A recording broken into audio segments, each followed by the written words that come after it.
Mire, ese era un tema que se venía debatiendo en sesiones anteriores. Había una propuesta varias semanas atrás, eh, creo que de 2 meses atrás, donde se establecía que se le quitaba la competencia a la Fiscalía General de la Nación para la investigación y acusación de aforados como los ministros y los embajadores. En su momento yo llamé la atención sobre esa norma, me opuse a esa norma y tan es así que en las normas que se aprobaron en las plenarias de Cámara y Senado no se le quitaba la competencia a la Fiscalía General de la Nación, pero semanas atrás yo había manifestado mis objeciones, mis reparos a esa norma que considero no era conveniente para la institucionalidad, porque la nueva comisión que se está creando pues creo que no tiene la suficiente infraestructura para recibir la investigación y juzgamiento esos aforados. Yo ya había hecho reparos en ese sentido. El día anterior a la conciliación, a que se aprobara en la Cámara y en el Senado las decisiones y el texto de la Comisión de Conciliación, yo le expresé a los miembros de la Comisión de Conciliación mis preocupaciones sobre la regulación del tema de fuero integral para presidente, vicepresidente, magistrados de las altas cortes y fiscal general de la Nación.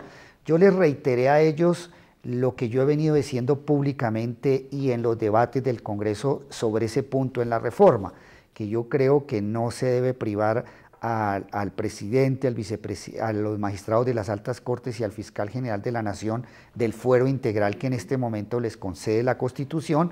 Pienso que habían ciertas normas que estaban debilitando ese fuero. Creo que el fuero es una garantía institucional de independencia y de autonomía, y por esa razón los reparos y lo que yo ya había dicho en el Congreso, en sesiones públicas televisadas, volví y se lo reiteré a la Comisión de Conciliación, pero ya sobre el tema del fuero de los ministros y embajadores generales, yo ya había expresado semanas atrás también reparos a esa norma. ¿Hay algún indicio? ¿Usted desde aquí tiene algún indicio de cómo llegó ese artículo ahí? No, como le decía, esa era una norma que venía caminando. Digamos, en la conciliación En no día se la sabe conciliación todavía no sé cómo cómo no se cómo ocurre vuelve a referencia. saltar el tema, cómo vuelve a aparecer, pero ese era un tema que ya se había planteado en el Congreso en sesiones anteriores, que lo habían planteado, no desconozco de quién viene esa iniciativa.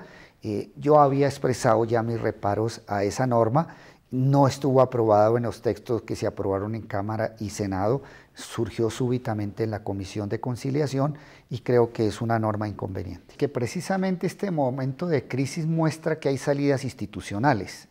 El gobierno nacional ha optado por una tesis heterodoxa en materia de control constitucional que me parece correcta. Creo que el gobierno no se ha atenido al texto exegético, a una interpretación literal de las normas de la Constitución, sino que con base en una interpretación de principios, valores, de filosofía del control constitucional, ha acudido al mecanismo de objeción de un acto legislativo. Tal vez es la primera vez en la historia del país en que se produce este precedente, pero creo que la respuesta del gobierno fue afortunada.